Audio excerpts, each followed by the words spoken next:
What would happen if two NATO countries went to war? According to Article 5 of NATO, if a non-member country, such as Switzerland, attacks a NATO member, the entire alliance would immediately respond in defense of the attacked member. But what if the conflict occurs between two NATO countries, like Turkey and Greece? In such a case, NATO would not apply Article 5, but instead activate Article 4, which calls for consultations and dialogue. Both nations would be brought to the negotiating table to resolve the conflict peacefully.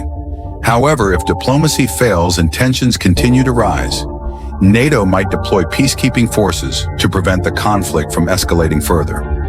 But if all efforts fail, the worst-case scenario is that NATO would cut off all military and strategic support for both countries. At that point, the two nations would have to resolve the conflict on their own, an outcome NATO strives to avoid at all costs.